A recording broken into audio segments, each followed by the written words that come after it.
Olá pessoal, meu nome é Jair Nogueira, sou presidente da CUT Minas. Nós estamos aqui hoje no nosso 5º episódio do podcast.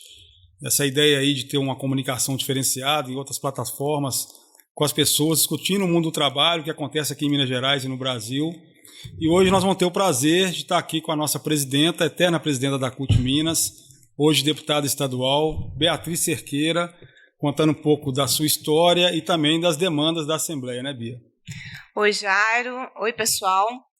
Olha, primeiro da minha alegria, né, de vir aqui na sede da CUT, nesse espaço importantíssimo, né, que é um instrumento, uma ferramenta de luta. Então, parabenizá-lo pelo trabalho à frente da Central, parabenizar os sindicatos cutistas pela luta que tem travado no último período e parabenizar a CUT Minas por essa importante ferramenta de comunicação e agradecer pela oportunidade de estar aqui com você. Obrigado, Bia. Bia, para o pessoal poder... a ideia dessa plataforma é a gente dialogar também com outras pessoas, né? Fora do movimento sindical, fora do movimento... Outras pessoas, eu estou encaixada em outras pessoas agora. A gente dialogar com outras pessoas que estão escutando o podcast, na verdade, né? Que estão ouvindo a gente, né? Então, gostaria que você se apresentasse, contasse um pouquinho da sua história, né? Bem, eu sou professora. Você é professora, né? Sou professora já tem um pouco mais de 20 anos. Sou professora por opção de vida, né? De vida profissional. Professora alfabetizadora, né? Então, dos anos iniciais do ensino fundamental. Minha trajetória começa na pastoral, minha trajetória política, digamos assim, começa na pastoral da juventude, depois a rápida passagem no movimento estudantil e o movimento sindical, que veio junto com o início da minha profissão, né? Impossível uma professora se alienar das relações sociais em que a educação está inserida, né?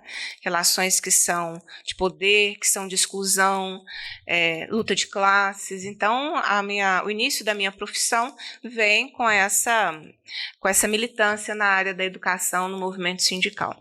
Então, participei do Sindiúd, né, tempo. Depois, tive a oportunidade e o privilégio de presidir a Central aqui no estado, a CUT Minas, por 2 mandatos, em que fomos parceiros, né, de gestão, de construções de lutas coletivas. E exatamente nesse momento que eu presidi a Central, você era o secretário-geral, né, então nós enfrentamos um dos mais graves momentos da nossa história, que foi o golpe parlamentar, né? A nossa geração viveu aí uma ruptura democrática que veio pelo parlamento, então, e que trouxe consequências estruturais para o Brasil. Então, naquele momento, quando um golpe vem pelo parlamento, foi muito duro você identificar que nós não tínhamos 1/3 do Congresso Nacional com uma postura progressista. Progressista que seja, né? Com um compromisso com a democracia de um país, porque esse foi o retrato de 2016 do golpe que a presidenta Dilma sofreu. Então, a disputa do parlamento, ela é uma disputa tática para a classe trabalhadora. Então, eu e outros colegas pelo país afora, que estávamos, né, na Central, no movimento sindical, assumimos essa tarefa coletiva da ocupação desses espaços de representatividade. Então, nossa candidatura, que foi construída nessa perspectiva, que era uma tática cutista, né, em 2018, e aí foi a primeira vez que eu fui candidata a um cargo no parlamento e assumi, então, esse mandato, e agora a gente está no 4º ano como deputada estadual pelo Partido das Trabalhadoras e dos Trabalhadores. Hoje, na Assembleia, então, eu ocupo um espaço de oposição ao governo Zema, porque a gente se opõe ao projeto, não é? Então, essa oposição é oposição ao projeto que ele representa e que ele tenta implementar no Estado, e é claro que também é uma oposição ao governo Bolsonaro, por tudo que ele representa, né, no nosso país, pelo projeto de sociedade, né, que ele representa. Ainda na Assembleia, dentro dessa tática de ocupação de espaço, então, eu faço parte da Comissão de Educação, ao qual eu presido, é o 4º ano que eu respondo pela presidência, o que é algo importante, porque é a primeira vez que o campo progressista assume esse lugar na Comissão de Educação, e também eu sou membro da Comissão de Administração Pública da Assembleia. Legal. Exatamente esse lugar para fazer a defesa dos serviços públicos, e nesse momento sou membro efetiva, subrelatora da Comissão Parlamentar de Inquérito, que investiga, né, as irregularidades cometidas pela atual gestão da CEMIG. Um pouquinho dizer, né, do lugar que eu estive e do lugar que eu estou. É um pouquinho diferente aqui da Central, né, Bia? Você ficou 2 mandatos aqui, agora lá na Assembleia é bem diferente, né? O espaço, a forma de trabalho e tudo, né? Ainda mais na Comissão de Educação, você deve estar tendo muito trabalho lá, né? E dou muito trabalho também, né? Sim. Porque essa é a tarefa nossa em tempos de negacionismo, em termos dessa tentativa de ataque permanente à educação, aos serviços públicos. Então, a gente cumpre uma tarefa de resistir, né? E de fazer uma trincheira progressista e democrática contra o avanço de pautas negacionistas, de pautas fascistas, né? Pautas autoritárias, pensamentos autoritários. Quem imaginou que nós, no Brasil, com uma política tão consolidada, por exemplo, de vacinação, tenhamos agora que fazer a luta e a defesa da vacinação e combater, que foi inclusive uma audiência que nós acabamos de fazer na Comissão de Educação, combater aí essa política de colocar medo nos pais, né, em relação à vacinação infantil. Então, não imaginava nunca que nós chegássemos a isso. Então, nosso lugar no parlamento é um lugar que atende a essa conjuntura, né, de uma eleição em 2018, que foi uma eleição com uma intervenção do judiciário, né, que tirou o principal candidato à presidência da República por uma prisão política, que foi o presidente Lula. Estaríamos muito melhores, né, se nós não tivéssemos vivido todo esse processo golpista que nós enfrentamos. E a diferença, Jairo, do espaço do movimento sindical para o espaço do parlamento é um espaço de muito ataque às mulheres, né? O espaço do parlamento é um espaço que não nos enxerga. Ou se nos enxerga como algo acessório, exótico, não é? Eles acham que têm o direito de comentar sobre a cor do batom da gente, do perfume, a cor da roupa, não é? E não nos vê como pessoas que têm o direito de estar naquele espaço, né? Então, essa luta ela é cotidiana, as violências políticas de gênero que nós sofremos são diárias, são cotidianas, né? Então, tem comportamentos que são comigo que não seriam se no meu lugar fosse um homem, né? Então, isso é todo dia, isso não é de vez em quando. E a nossa tarefa, eu acho que de todas nós, deputadas progressistas que estamos nos parlamentos hoje, é lutar para que as próximas legislaturas sejam melhores, né? Então, acho que essa tarefa ela tem que ser assumida, melhores para as mulheres. Quem sabe a gente chega na paridade, né, Bia? Então, não é pouco, né, você dizer da importância de que os partidos, assim como a Central, né, nós vivemos essa transição na Central da igualdade de ocupação do espaço, né? Se não fosse essa definição da CUT à época, nós não teríamos tantas mulheres na direção como nós temos, né? Porque os espaços de decisão e de representatividade são espaços que são extremamente difíceis para a ocupação da mulher, né? Se a forma de organização da sociedade, a forma de organização das demandas, elas são formas que excluem a mulher desde sempre, né? Jornada de trabalho, porque nós mulheres já trabalhamos mais, porque assumimos uma série de tarefas domésticas. Então, quer dizer, o homem ele está mais liberado para cumprir agendas que nós mulheres temos que nos reorganizar ainda mais para cumprir essas agendas, né? Os ambientes são ambientes notadamente masculinos, né? Então, nós sempre estamos... olha as fotos da Assembleia, tem sempre um pontinho vermelho em vários ternos cinzas, né? É esse um pouco o retrato. Que nós temos que estar, temos que falar sobre isso, temos que enfrentar para que nós avancemos, né? Enquanto sociedade, com mais mulheres na política. E a questão da paridade que a Central colocou, né, Bia, há alguns anos, trouxe uma evolução muito grande para o movimento sindical, né? Foi um acerto ter feito isso, né? E a gente viu o tanto que evoluiu o movimento sindical depois que teve essa questão, principalmente o movimento sindical cutista, né? Onde que a gente colocou como obrigação a questão da paridade, né, nos sindicatos e nas centrais, e na Central, né? Então isso foi muito importante para todos nós. Bia, e quantas demandas lá da Assembleia, né? A dificuldade que você está tendo, nós estamos vivendo um momento muito difícil no Brasil, né? Com o governo Bolsonaro e o governo Zema. E teve uma proposta aí na Assembleia de militarização, né, das escolas. É um trem muito doido, né? Porque eles militarizaram o governo e não deu certo, né, Bia? O governo Bolsonaro é todo militarizado e o trem não deu certo. E agora eles vêm com esse debate de militarização das escolas, né? Como é que foi isso, Bia? Bem, acho que a gente está vivendo no Estado um momento gravíssimo que se refere à conjuntura estadual. Né? E se insere nessas pautas. Primeiro, é importante dizer que o governo Zema é um aliado do governo Bolsonaro. Não é? Ele tem a mesma identidade de projeto, a mesma identidade negacionista, o mesmo discurso do não político. Não é? Então, é o bom moço que quer fazer alguma coisa, mas o sistema não deixa. Então, ele joga toda a sociedade contra o poder legislativo, já jogou contra o Tribunal de Justiça, de forma que isso explicita relações extremamente autoritárias. O não político não consegue conviver em relações democráticas. Não é? Isso é preocupante, isso precisa nos alertar. A ascensão do atual presidente da República trouxe uma pauta que é uma disputa. A educação se tornou uma disputa estratégica para esse setor. Né?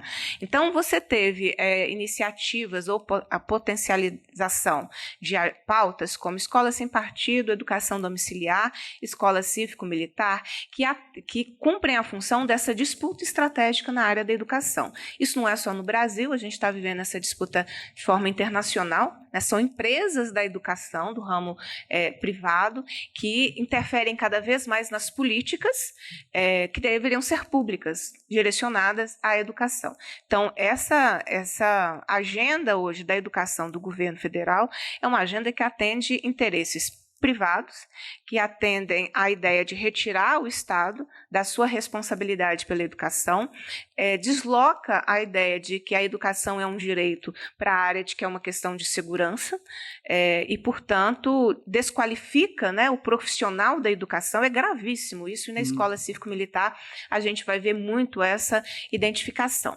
Então, acho que é um pouco esse tripé, sabe, Jair? Essa ideia de você fazer a disputa do silenciamento e da criminalização da educação pela escola sem partido, né, dando a falsa ideia de que existe uma ideologia comunista que doutrina as crianças, o que é falso. Essa ideia da educação como uma responsabilidade dos pais e não do Estado. Então, aí se insere a disputa, não da educação domiciliar apenas, mas também da educação como essencial. A disputa que foi feita durante a pandemia de, não, a educação é um serviço essencial e não pode fechar, essa disputa, né, de você tirar a função da escola, né, e toda a sua dinâmica. E, por fim, então, vem esse outro tripé, que é a educação cívico-militar, que é um projeto do atual governo, que queria fazer uma observação antes, que é essa ideia de que a cada governo que entra, eles tentam inventar a educação como se não tivesse existido nada antes. A educação, ela tem seus princípios determinados pela Constituição Federal. O que foi a Constituição de 88? Foi um pacto de redemocratização. Né? O Estado matou pessoas que divergiam dele. Sim. O Estado torturou mulheres, homens, crianças que divergiam do seu posicionamento. Foi o Estado que assassinou pessoas jovens, o Estado colocou pessoas que divergiam da sua opinião em prisões por longo período, decisões e condenações baseadas no posicionamento político das pessoas. Não é? Então, quando vem a redemocratização, eu estou falando do período da ditadura militar, né, do nosso último período de ditadura militar, quando vem a redemocratização, você repactua com a sociedade. Vamos repactuar esse processo, então, que vem com a redemocratização. Acho que nós cometemos um erro. Né? A gente precisa velar e respeitar os nossos mortos. E quando os agentes do Estado não responderam pelos seus crimes, isso ainda nos assombra e precisa ser resolvido. Assim como o golpe parlamentar e a retirada da presidenta Dilma, nós precisamos acertar contas com a história. Sim. Porque senão vai acontecer de novo, gente. Toda vez que a gente tiver um presidente da República com uma pauta mais progressista, toda vez que a gente tiver uma mulher presidenta da República, eles vão se achar no direito de retirá-la do poder, usando da misoginia, usando da ideia de que nós, mulheres, não temos traquejo, não temos jogo de cintura, etc., como forma de respaldar, né, golpes parlamentares e rupturas democráticas. Esses acertos de conta e com a história precisam ser feitos. Mas, voltando à questão, da Escola Cívico-Militar, nós então fizemos um pacto pela redemocratização. E nesse pacto pela redemocratização constou os princípios relacionados ao que deveria ser uma educação pública de qualidade, laica, socialmente referenciada, sob responsabilidade do Estado. Então, não existe escola cívico-militar. Esse modelo de ter um sistema em que tenha cívico-militar, ela não existe. Ela não poderia existir se nós, de fato, estivéssemos num país respeitando a sua Constituição. E depois da Constituição veio uma lei de diretrizes e bases da educação. Então, a educação, a gente não pensa que cada município, cada estado faz o que quer.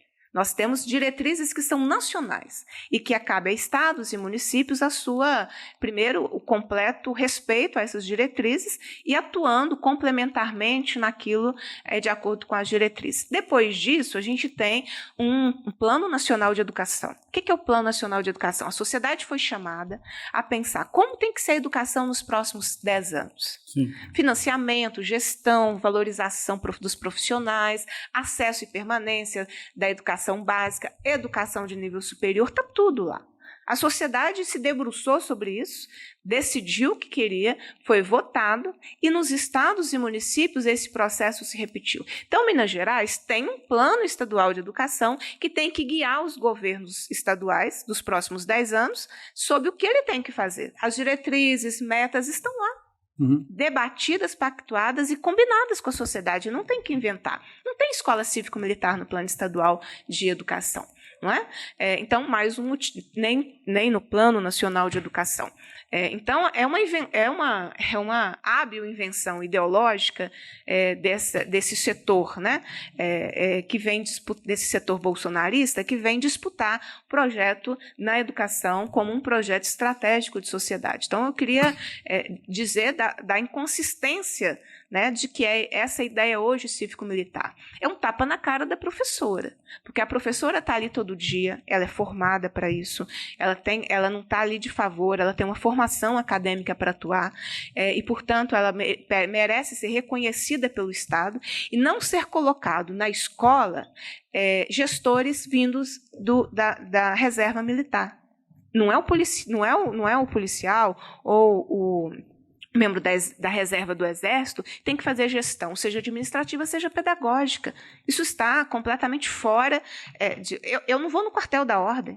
Sim. Eu não vou no quartel fazer gestão de quartel. Está misturando as coisas, né? Eu não nem vou. Tá na formação deles. Eu não vou em batalhão dar comando. Professora não entra em batalhão para dar comando. Não é função de militar. Nada é relacionado à educação. E aí, como os debates estão são bloqueados, né? Há uma campanha muito permanente dessa valorização militar, cria-se na comunidade a falsa ideia de que se o militar estiver na escola, vai ter mais segurança, vai ter mais disciplina. Não tem estudo nenhum que demonstre que a presença de qualquer militar ou a transformação da escola em cívico-militar se traduz em melhoria nos indicadores da educação, né?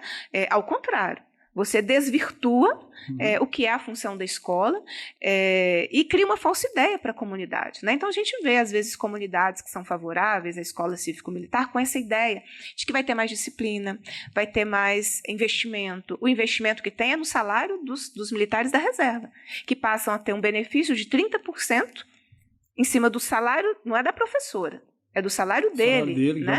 Então, pega o orçamento que tinha que ser investido na melhoria da educação para fazer uma política de valorização do salário, né, dos militares, não da professora. Nenhuma professora ganha mais por trabalhar numa escola cívico-militar, tendo a gestão administrativa ou pedagógica que não é de um profissional da educação. Essa ideia de que na educação tudo pode, né? Todo mundo dá palpite na educação, já perceberam? Todo mundo que não é professor dá palpite sobre a alfabetização. Né? Todo mundo que não é da educação dá palpite sobre o currículo, né? Sem compreender o seu conteúdo. Então, a gente não dá palpite quando o médico está dentro de uma sala fazendo uma cirurgia, ou dá. A gente entra lá, Peraí, você está cortando a veia errada. Corta mais essas duas aqui. Corta mais. A gente não faz isso, faz? A gente entra dentro da sala de um julgamento. Desembargador, o senhor tá. Deixa eu te dizer como é que o senhor tem que trabalhar. Mas por que a professora pode fazer isso? Não pode. Sim. Mas essa desqualificação e criminalização da profissão docente que nós estamos enfrentando. Essa criminalização ela tem um sentido também, sabe, Jairo? Que é retirar a professora da escola para que empresas privadas assumam, que é a ideia de repassar gestão de escola para empresas, que Minas Gerais começa. Essa é a ideia de fundo, né, Bia, que eles querem, né? Esse é o grande desejo do Zema, né? Quanto menos o Estado assumir a escola, delegando, né, seja cívico-militar, seja aos municípios, seja para organizações sociais, que são essas empresas, esse é o projeto. Né? Então, é por isso que a gente tem se esforçado na Comissão de Educação da Assembleia por proteger a educação. Não é? Se o governo Zema cumprisse toda a legislação educacional mineira, nós estaríamos num outro patamar muito melhor de educação em todos os seus aspectos, seja das condições de acesso e permanência. Nós estamos no meio de uma pandemia. Os nossos indicadores educacionais estão em alerta. Sim. A juventude está evadindo da escola porque está indo para o mercado de trabalho. O que a gente está fazendo para manter essa juventude na escola? Ao contrário, o governo Zema implanta a educação de um tempo integral que não atende às necessidades desse jovem, tira a oportunidade desse jovem na sua comunidade de estudar meio período, e esse menino vai fazer o quê? Ele vai sair da escola. É o que nós estamos enfrentando. Né? A vida prática está muito diferente dessa disputa ideológica que o que a escola cívico-militar tenta fazer nesse momento. Né? E essa pauta também atende eleitoralmente àqueles que se elegeram nesse rastro bolsonarista. Então, eu vejo agora, em 2022, um aumento de adesões, né, no Estado, exatamente levado por parlamentares, por prefeitos, que se identificaram com essa pauta e querem alimentar o seu nicho eleitoral com essa pauta. Então, é muito grave. Né? A gente não está no regime militar, então não há que se falar em escola cívico-militar. Não é? Escola cívico-militar, pessoal, não é escola militar. Né, porque a gente tem escola militar aqui no Estado, que tem toda uma dinâmica própria, e eu vejo que, às vezes, a comunidade acha que a escola cívico-militar será no mesmo molde da escola militar, não será. Né? A escola militar ela tem uma dinâmica própria, atende um público específico, e, portanto, a escola cívico-militar não se transformará numa escola militar. Não é? A gente não pode querer um modelo que exclua, a gente não pode querer um modelo que determine perfil de estudante, né, porque a escola tem o dever de acolher todos os seus estudantes, respeitando toda a diversidade que os estudantes representam. Né? Então, eu vejo com muita preocupação. A Comissão de Educação, ao analisar recentemente um projeto de lei que foi protocolado em 2019 na Assembleia, autorizando o Estado a instituir escolas cívico-militares, nós rejeitamos. Né? Então, na comissão que pensa a educação, que no caso, né, é a Comissão de Educação, nós, no seu conteúdo, rejeitamos a escola cívico-militar. Então, rejeitamos o projeto. Sim. Né? Então, eu deixo esse alerta, que essa escola não traz indicadores, porque ela já tem modelos praticados em outros estados. E esse modelo não trouxe melhoria em absolutamente nada. Né? Então, se nós compararmos uma escola comum, como a escola cívico-militar, com o mesmo investimento financeiro, você não vai identificar que essa escola cívico-militar ela teve desempenho melhor. A gente tem que investir na educação como um todo, para que todos tenham educação de qualidade. Então, é essa batalha recente que a gente fez lá na Assembleia, com essa posição votada da Comissão de Educação, rejeitando as escolas, o projeto, né, que autoriza o Estado a fazer as escolas cívico-militares aqui em Minas Gerais. O Bia clareou bastante, viu? Essa questão, eu acompanho bem a educação, mas não sou da área, causou muita confusão na cabeça das pessoas, como você disse mesmo, muita gente confundindo, achando que ia virar uma escola como é a escola militar hoje, né, que atinge ali um nível pequeno de pessoas, né, é direcionado, né, a filhos de militares. E eu conheço um estado, que é o estado de Roraima, que está com essa escola cívico-militar e está com muito problema, sabe? Então, as informações que eu tenho de lá é que não funcionou realmente. Ainda tem um problema do assédio às alunas, né, dos militares que lá estão. E assédio também aos alunos nessa questão de um padrão de perfil que eles querem impor e que não está refletido na sociedade brasileira, né? Tem toda essa diversidade da sociedade, né?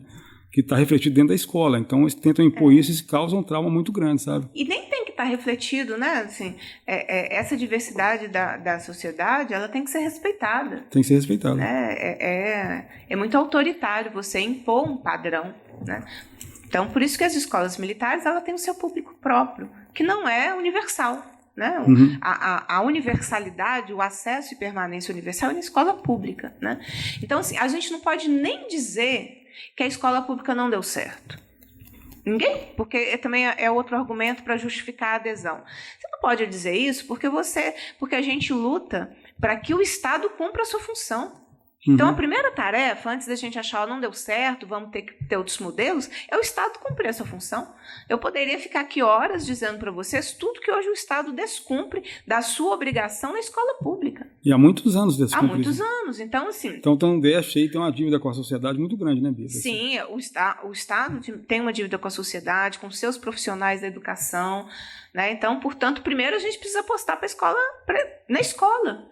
Não é? Depois para fazer qualquer outra avaliação. Então, como o governo não faz o investimento na escola, como deveria, em todos os seus aspectos, causa a falsa ideia de que um outro modelo seria melhor. Não será como não é onde já existe. É aí que você colocou também esse perigo desse pessoal que nega a política, igual o caso do Zema, né, Bia? Ele tenta impor as coisas, né? E vocês têm muita dificuldade com ele na Assembleia, né? Tem essa questão da escola agora cívico-militar. Tem a questão do regime de recuperação fiscal que ele está tentando impor, né, que seja... E muita gente também não entende o que é o regime de recuperação fiscal, né, não consegue entender bem isso. Esse exemplo do regime de recuperação fiscal, ele ajuda muito a gente a entender esse perfil do governo Zema mesmo. O regime de recuperação fiscal... Posso falar um pouquinho dele? Pode ficar à vontade, Bia. O regime de recuperação fiscal é uma proposta criada pelo governo federal, esse atual que está aí, onde, de acordo com uma determinada situação fiscal do Estado, que estiver muito ruim, ele pode aderir a um plano do governo federal, que basicamente vai fazer com que a dívida que o Estado tenha com a União fique suspensa por um período. E, em troca disso, o governo do Estado precisa cumprir várias questões. Bia, só esse ponto para as pessoas entenderem, que às vezes as pessoas ficam confusas com isso. Está suspenso, né? Não quer dizer que a dívida ela não acabou, ela está só suspensa, não é isso? Isso, essa é uma questão importante para esclarecer. Se a gente aderir ao regime de recuperação fiscal, contrapartida do governo federal, uma suspensão temporária, ela não deixa de existir. O pagamento dela será retomado. Né? Então, é uma ideia horrível do governo federal, exatamente para que os estados, nessa necessidade, né, de não pagar a dívida, possam diminuir a sua assistência à população, possam diminuir as políticas sociais que o Estado estiver praticando. Então, a contrapartida do Estado, existe uma série de regras que são todas federais, nós não inovamos nada, nós não garantimos nada no Estado, e desde 2019, então, o governo Zema insiste com essa pauta, que Minas Gerais precisa aderir ao regime de recuperação fiscal, o nome é longo e feio, né? Regime de recuperação fiscal. Precisa aderir, só que a adesão depende de aprovação legislativa. Então, o Estado que quer aderir precisa ter autorização do seu poder legislativo. Entendi. Mas onde mais aderiu? Rio de Janeiro. Vocês olhem para o Rio e veem se as coisas lá estão resolvidas. Né? Não estão. Muito antes, pelo contrário. Não é? Então, o Rio aderiu ao regime de recuperação fiscal. E o Rio Grande do Sul batalha para entrar na adesão ao regime de recuperação fiscal. Bem, então, qual é o grande problema que eu vejo? Desde 2019, então, o governo Zema ele não fez nada além de querer aderir ao regime de recuperação fiscal. Uhum. Então, Minas Gerais pratica, em média, um pouco mais de 10 bilhões de reais por ano de isenções de receita, ou seja, grandes empresários que deveriam pagar impostos e que são isentos, né? Que não são cobrados. Ou políticas privilegiadas para determinados setores, né? Que poderiam ter sido revistas no momento da situação financeira em que nós nos encontramos. Sim. Porque se a gente precisa pedir sacrifício para as pessoas no momento de dificuldade financeira do Estado, o governo Zema optou por pedir o sacrifício ao pobre, ao povo, e não aos ricos. Um exemplo, se nós estamos com dificuldade financeira, o Estado poderia ter revisto a política que ele pratica com as grandes locadoras de carro, que pagam 1% de IPVA, enquanto a professora paga 4% de IPVA.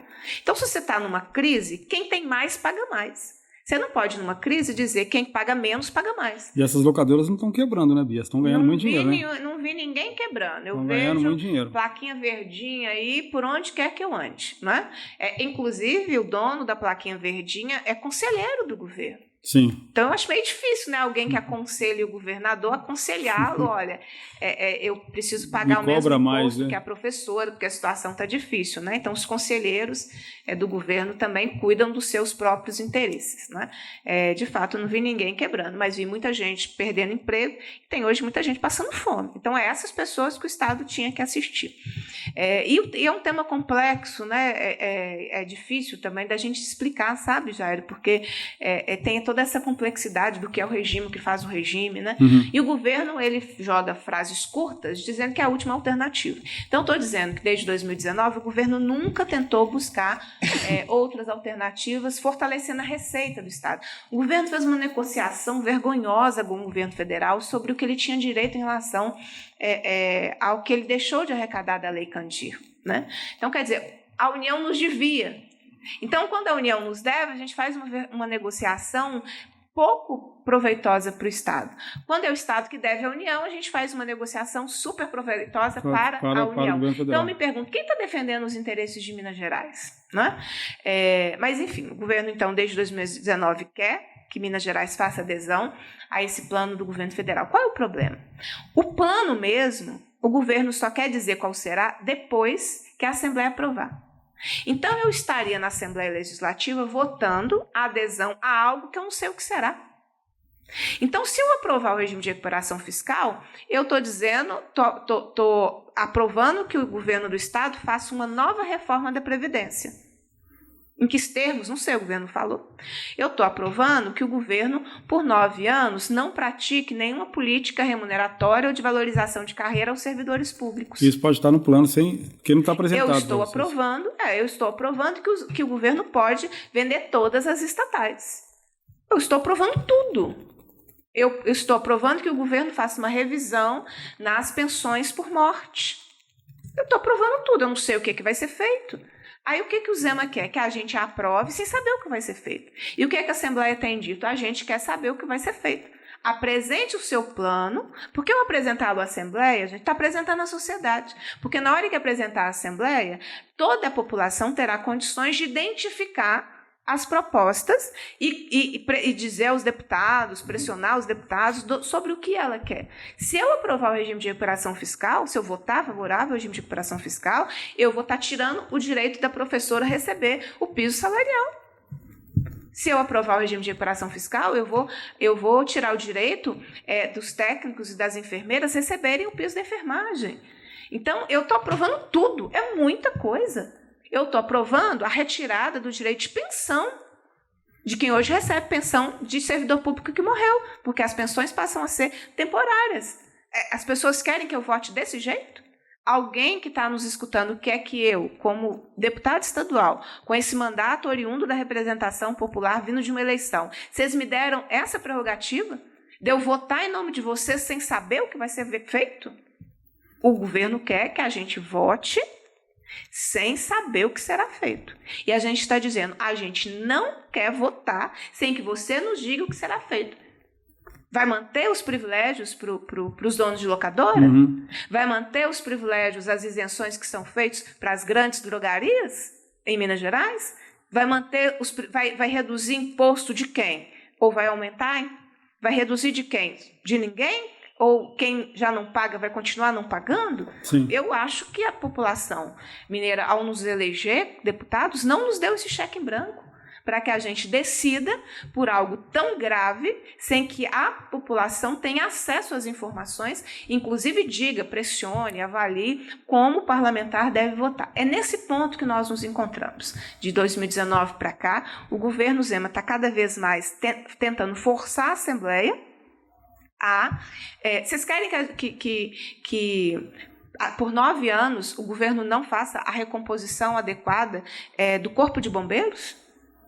Todos nós nos emocionamos com as imagens de bombeiros militares e de policiais militares que salvaram pessoas no meio da lama do crime da Vale, os bombeiros, salvaram as pessoas no meio da enchente da água que subia na casa das pessoas. Era o servidor público que ia lá tirar a senhorinha lá do meio da enchente. Sim. Vocês querem que por 9 anos o Estado não recomponha os quadros e nós tenhamos mais bombeiros? Mais policiais civis, mais policiais militares, mais professoras, mais enfermeiros, a quantidade de profissionais da saúde que morreu durante essa pandemia. Nós vamos forçar o servidor público a trabalhar até a exaustão, até o adoecimento, até a morte. Eu acho que eu não tenho minha atuação parlamentar, o meu voto em projetos não me dá esse direito de retirar tudo isso da população. Mas depois só vocês votarem outra coisa. Não, depois que adere ao regime, o plano feito, que não vai ser discutido com ninguém, porque o lugar de discutir o plano é a Assembleia. Sim. O governo não está discutindo nada, então não vai discutir com ninguém. Gente. Abrir audiência, né? Discutir com a população. Audiência, dizer, olha, nós vamos fazer isso.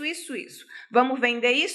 Ou não vamos vender nada? Vamos deixar a professora 9 anos sem reajuste? Vamos pegar o dinheiro do Fundeb e vamos desviar o dinheiro do Fundeb? Ou não vamos desviar o dinheiro do Fundeb? As coisas têm que ser claras. Vamos vender CEMIG, Copasa, entregar vai vender tudo, a CEMIG, vai vender a Copasa, vai vender por qualquer preço, só para ficar com a ideia de ter que se desfazer das empresas públicas.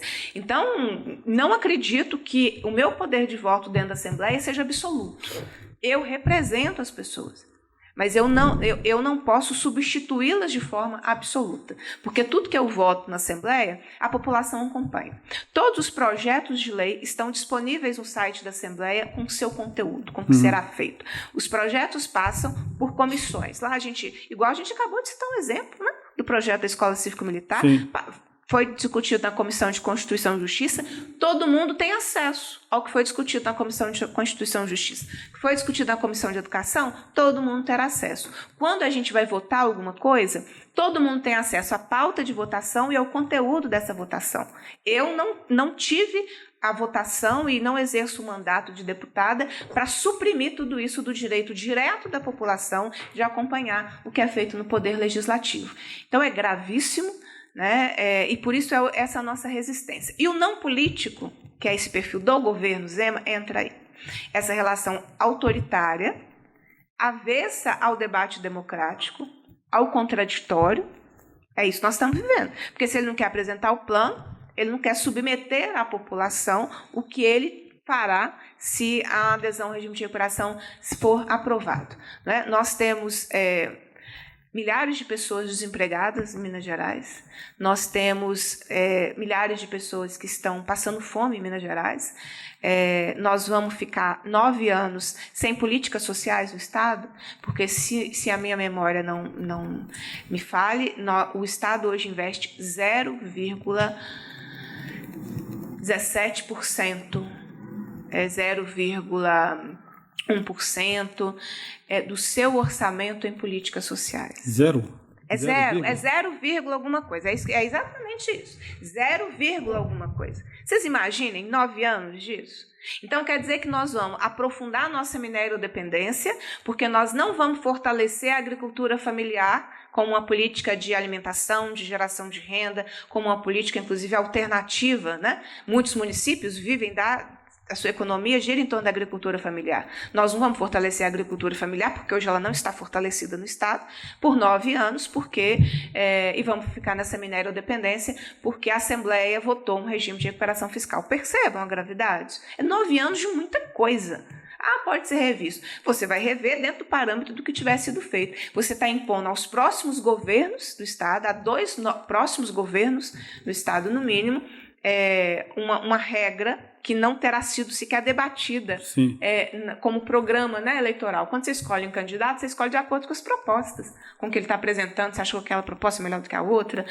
Você não pode esquecer, não vai adiantar proposta nenhuma, não vai poder fazer nada por 9 anos. Né? E tudo isso por uma suspensão temporária da dívida. E que dívida é essa, gente? Quem fez essa dívida? Em nome de quem? Que dívida é essa que a gente paga e não para de pagar? Não acaba, né? Essa dívida, os juros dela, serve a quem? Quem é que está lucrando com essa dívida? Então, vamos conversar sobre essa dívida, né? Essa dívida foi feita de que forma? Né? De repente, aquela bola de neve, que de repente você está pagando juros, só paga os juros porque você nunca paga a dívida, né? Então, assim, eu fico com vergonha porque a gente não tem um governo que defenda os interesses de Minas. Porque um governo defendendo os interesses de Minas não ia abrir mão da soberania do Estado na definição de suas próprias políticas. E é isso que está acontecendo. Se a gente aderir ao regime de recuperação fiscal, a gente está abrindo mão até da nossa soberania enquanto Estado. É um risco muito grande, né, Bia? Teve até um questionamento uma vez, eu fui dar uma entrevista para uma rádio aqui de Minas, me perguntando por que nós somos contra o Zema, nós do movimento sindical. Eu falei porque o Zema não nos representa, ele não representa a classe trabalhadora, ele representa um grupo que o elegeu, que está aí colocado, né, que é o que você falou um pouco aí. E esse grupo está começando a receber de volta o que fez na campanha dele. Você tem as mineradoras fazendo a festa aqui em Minas Gerais, né, Bia? Queria que você falasse até um pouquinho da Serra da Moeda daqui a pouco para a gente, que teve uma tentativa lá dentro da Assembleia, né, de votar um projeto, né, sobre a Serra da Moeda. Você tem um banco que é um dos fundadores do Partido Novo, que assumiu a folha de pagamento dos servidores públicos, está ganhando muito dinheiro com isso. Você tem uma locadora que tem proposta que ela assuma no lugar do Detran a questão de toda a logística do Detran, que seria privatizar o Detran e passar para essa locadora, né, essa verdinha da bandeira verdinha. Então, assim, é o povo dele fazendo, né? E ele parece que está ainda achando que ele está na empresa dele, né? Porque as informações que a gente tem lá do sul de Minas é que ele não é um bom patrão, né? As lojas Zema, o trabalhador sofre muito com ele, muito autoritário, né? Então ele deve estar achando que está no mesmo local, né, Bia? Quando ele faz uma proposta dessa do regime, sem apresentar, de uma coisa tão autoritária, parece que nós estamos na ditadura militar, né? No fascismo total, né? Que eu quero que você aprove e deixe que eu depois resolva a vida das pessoas. E pelo que nós estamos falando, não vai resolver para o nosso lado, né? Vai resolver para outro lado. Então é um risco muito grande que as pessoas correm. Foi bom você ter falado disso, do regime, para a gente aqui. Que é um risco que as pessoas correm sem saber o que está acontecendo. Que eles usam uns nomes bonitos, né, Bia? Usa reforma, regime, que aí a pessoa acha que aquilo dali é muito bom, né? É muito legal aquilo dali, né? E as mineradoras, e nós estamos vendo aí que o grupo dele, o pessoal dele, está ganhando muito dinheiro, né? O imposto que as mineradoras pagam em Minas Gerais é algo próximo de 0,1, né, Bia? Esse governo do Estado é um governo parceiro das mineradoras. Né? O acordo que foi celebrado, né, do governo do Estado com a Vale foi um acordo excelente para a Vale. Tanto é que ela topou. Sim, até porque ela faz desse acordo uma dinâmica de autopromoção da sua imagem no mundo, né? Aqui no Brasil, mas no mundo. Né? Então, é um governo parceiro. Em 2019, logo uma das primeiras votações, acho que foi a primeira votação de projeto que foi feita na Assembleia, nós aprovamos uma legislação que ela foi conhecida pela intensa participação da sociedade, que foi uma intensa participação, protagonismo da sociedade, ficou conhecida como Mar de Lama Nunca Mais, que é exatamente uma legislação que estabelece regras, limites em relação à segurança dos empreendimentos, né? Como, por exemplo, a questão das barragens. Agora, 3 anos depois da legislação aprovada, vence prazos em relação a isso. O governo não regulamentou. É isso mesmo, gente. A gente está falando de uma legislação que é de 2019, que o governo tinha que ter regulamentado em 2019, não é? Porque a regulamentação é os detalhes da legislação do que precisa ser feito. Ele não regulamentou. Né? E as mineradoras atuam dessa forma, violando o direito das pessoas, porque elas se sentem muito confortáveis, né?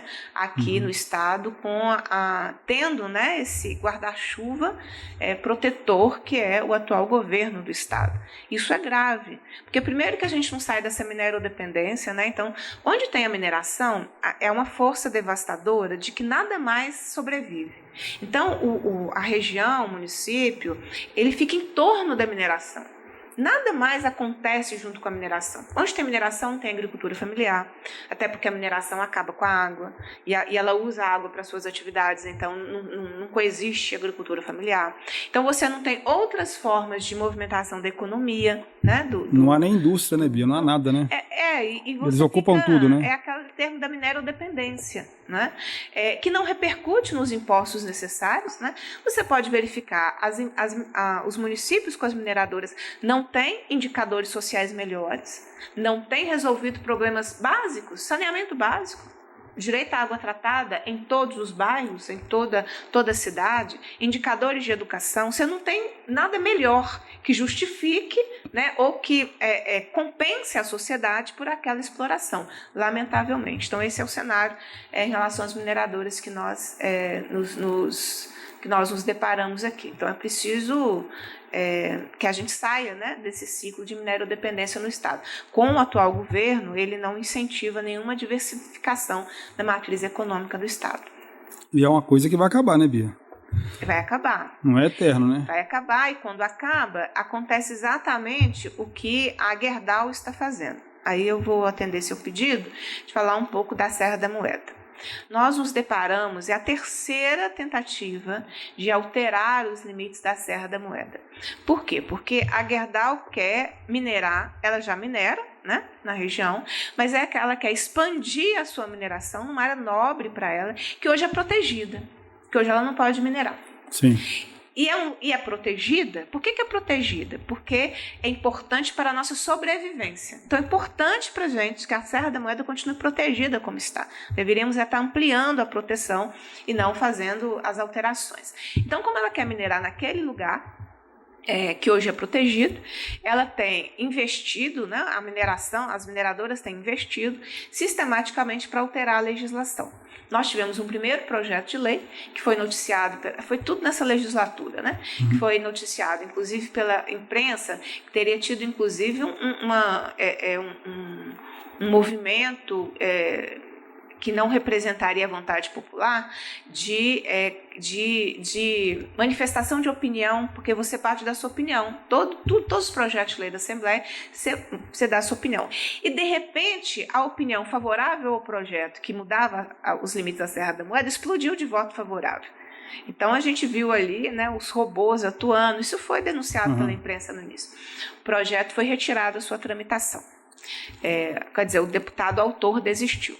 Aí depois veio a segunda tentativa, que foi o ano passado, um projeto de lei para fazer exatamente essa alteração, né, nos limites da Serra da Moeda, para exatamente chegar nessa área, implantar mineração em moeda, que moeda hoje não tem mineração. Para que a gente quer impor mineração ao município? Né? Então, esse projeto de lei, com uma tramitação que foi muito rápida, né, chegando ao cúmulo do presidente da comissão, a última comissão em que ele seria votado, é a famosa audiência de 23 horas e 45 minutos. Né? Essa ficou famosa. Essa ficou famosa. E agora? E o projeto não teve sequência, porque a pauta da Assembleia está travada hoje em função do pedido do governador de urgência para votar o regime de recuperação fiscal. O autoritarismo do governo é tamanho que ele quer impor à Assembleia que vote o regime de recuperação fiscal. Para isso, ele pediu o regime de urgência no projeto. Quando pede regime de urgência, a Assembleia fica travada, a votação de plenário fica travada a partir de determinado momento, se não tiver feita a votação. Bem, e aí essa semana foi a terceira tentativa, que num projeto não tinha nada a ver, gente. O projeto é bom para o povo, que era sobre proibir a apreensão de veículos que estejam com IPVA atrasado durante a pandemia. Algo plenamente justo, correto. O deputado que tem defendido os interesses, né, da Gerdau na Assembleia, ele era o relator deste projeto, ele não era autor, ele é o relator, e no parecer dele, ele então faz um novo projeto de lei, e tem a parte de proibir, né, a apreensão dos veículos, mas ele coloca todas as mudanças na Serra da Moeda, num projeto sobre a apreensão de veículos. Percebam, gente, como é persistente, né? Deputado, hein? Realmente, o desejo de minerar a região está muito muito forte. Nós vimos isso, né? A sociedade mineira se movimenta muito rápido, graças, né? Que bom que esse engajamento, essa pressão da sociedade mineira que acompanha, né? Aí o legislativo, e tem que acompanhar, e tem que pressionar, e tem que discutir. Vários deputados também se manifestaram contrários, né, a essa manobra, e a gente conseguiu impedir a votação dessas alterações. Mas olha só, se tivesse sido votado, que seria votado no que a gente chama de rito Covid, que é um rito mais rápido, vota uma vez só. Um projeto, né, Bia, para deixar claro, um projeto interessante para a população, que era não aprender os veículos durante a pandemia. Né? Exatamente. Então a gente está votando na Assembleia agora projetos exatamente que atendem a população nesse momento de pandemia. Serra da Moeda não tem nada a ver com pandemia, né, pessoal? Serra da Moeda a gente tinha que estar pensando como é que a gente a protege mais, né, e não como a gente a protege menos. Então foi essa manobra, sabe? Então seria votado de uma vez só, com a Assembleia, com as galerias fechadas, porque a gente está com restrição em função da pandemia.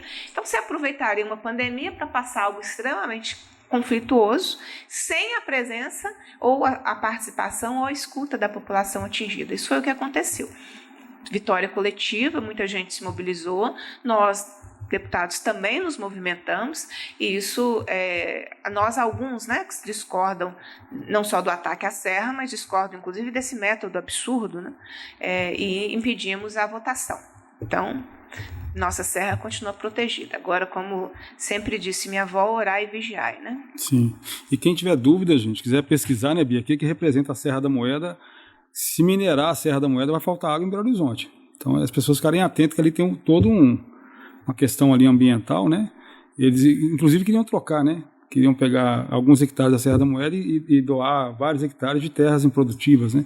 Então, é uma loucura que eles estavam fazendo, né? É uma manobra, né? É para tentar dizer, não, nós estamos ampliando a serra, porque quando é uma alteração de limites, então faz uma mudança de limites numa área que não tem nenhum impacto para avançar a mineração numa área protegida. Só que a gente não é bobo, né? A gente entendeu claramente e a gente cumpre essa função de impedir que esse projeto avance na Assembleia. Pelo menos esse é o meu compromisso. Então, esse tema é muito importante. É bom que as pessoas saibam, né? A gente aprofundar. O podcast tem essa vantagem, né, Bia, a gente poder conversar um pouco mais, né? Nós já estamos também chegando aqui no nosso limite de tempo do que é proposto o podcast, né? Então, queria primeiro te agradecer, Bia, por estar aqui com a gente, né? Ter vindo, ter participado aqui com a gente. Nós vamos ter que te convidar mais vezes, tem muito assunto para poder conversar sobre a Assembleia, tem CPI da CEMIG rolando aí, né? Tem tanto de coisa no Estado acontecendo que a gente vai ter que conversar muito, né? E esse é um ano importante para a população, que é o ano da virada, né, Bia? Nós temos a oportunidade de mudar tudo isso que está acontecendo no Brasil e em Minas Gerais esse ano ainda, né? Então, eu queria passar para você fazer suas considerações finais e o que você quiser comentar também para a gente. Uma vez eu vi alguém, não sei se foi no grupo da família, no grupo de amigos, muito tempo atrás, dizendo de como ela tinha conquistado questões materiais importantes, sabe? Na sua vida pessoal. Não sei se a pessoa estava comemorando a compra de uma casa ou de um carro, eu não me lembro. Mas ela é uma pessoa muito esforçada e que estava ali tendo uma conquista, né, pessoal muito importante, o direito de morar, né, mais que pessoal, é um direito de todos coletivo, né? E aí eu fiquei com aquilo, porque ela se esforçou, por óbvio, mas aquele momento que nós estávamos vivendo, nós que não somos ricos, né, Jairo? Nós que começamos a trabalhar muito cedo, não é? Tanto quanto possível, a gente já estava no mercado informal de trabalho. Sim. A gente que compra a nossa roupa, a gente que paga nossas contas, né? E ajuda na sobrevivência das nossas famílias. E essa pessoa também era esse mesmo perfil nosso de classe trabalhadora. E eu fiquei com aquilo, pensando naquilo, porque na década anterior, nós não conseguíamos nada daquilo, que foi o período do Fernando Henrique Cardoso. Então é evidente que essa celebração da pessoa, dela ter melhorado a sua condição de vida, foi na época do governo do PT, né, do presidente Lula e da presidenta Dilma. Estou lembrando isso para dizer que a nossa condição, ela não depende só do esforço pessoal. Hoje, partidos como esse partido do governador tentam nos dizer que as pessoas elas melhoram pelo mérito. E que se você está sem ter o que comer, o mérito é seu porque você não batalhou o suficiente. Então, a culpa é sua se você está passando fome. É assim que eles pensam, né? A culpa é sua se você não tem emprego, você não se esforçou o suficiente. Né? Então, quem não se esforça o suficiente hoje está desempregado, hoje está passando fome. Essa lógica liberal deles, né, do mercado, que o mercado regula as relações. O mercado não regula nada, o mercado arrebenta com todos nós. Mas quando, então, nós podemos comer melhor, podemos vestir melhor, podemos viajar a lazer, podemos comprar casa ou comprar um carro. Isso é reflexo de uma política econômica que foi adotada pelo governo federal. Então, a gente tem que decidir e participar da política, porque a política decide a nossa vida. Hoje as pessoas estão vendendo carro porque não conseguiram terminar de pagar, as prestações estão endividadas, as pessoas estão vendendo a casa porque não conseguiram terminar o seu financiamento, o salário mínimo passando por uma desvalorização nunca antes visto na história desse país.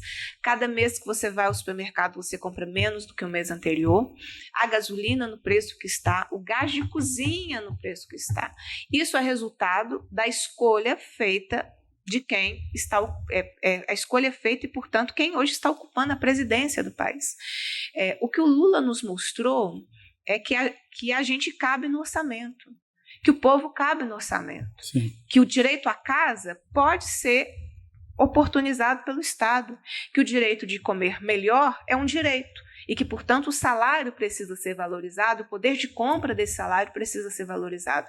Nós estávamos num patamar de melhoria da qualidade do emprego no país, de modo que cada vez mais nós tínhamos a produção de empregos com cada vez mais qualificação profissional, não é? Quando se investiu em tanta coisa que se investiu no país. Eles destruíram o nosso país. Sejamos sinceros. Olha o que a gente está vivendo. Olha no que se transformou o nosso país, num país que as pessoas morrem porque o governo federal disse que não precisava vacinar, que era uma gripezinha, que tinha tratamento precoce. Talvez o governo federal não tenha dito desse jeito que eu estou dizendo, mas ao defender tratamento precoce, ao fazer tudo o que fez, o governo federal protelou a vacinação das crianças. Hoje, crianças morrem por Covid-19. Todo mês, toda semana está morrendo criança por Covid-19, porque o governo federal não comprou e não fez a logística da vacinação no tempo que deveria fazer. Então, nós nos tornamos um país de pessoas com fome, que morrem por Covid-19, um país intolerante, um país do ódio como forma de pensar. Então, assim, gente, eles destruíram muito da gente, não é? Mas eu tenho fé que nós teremos dias melhores, né? E a fé por dias melhores passa por escolha de um projeto que atenda à população mineira e brasileira, né? Nós temos o direito de ser feliz. Nós estamos no mundo para ser feliz e não para passar tanto aperto e tanta miséria como esse governo bolsonarista, negacionista tem nos imposto. Então é o que eu desejo, que em 2022 a gente interrompa esse ciclo da morte, que a gente lembre que já nos foi ensinado que o povo cabe no orçamento e que o orçamento tem que estar a serviço do povo. Então, eu ia desejar vida longa 2022, mas eu vou desejar vida curta 2022, porque é o ano dessa interrupção para que em 2023 a gente volte a fazer parte do orçamento do Estado brasileiro, porque hoje eles nos excluíram do Estado. Eles pegam os impostos da população, porque quem paga imposto é o povo, e exclui o povo do orçamento. Então, que em 2023, como o Lula já nos ensinou, a gente volte para o orçamento do povo. Um forte abraço e parabéns à CUT Minas pelo trabalho. É isso aí, Bia. Muito obrigado, Bia, pela participação. Terminando aqui esse podcast, para a gente poder, quem está nos assistindo, compartilhe, viralize aí, para a gente poder estar fazendo um debate com o maior número de pessoas. Obrigado, galera.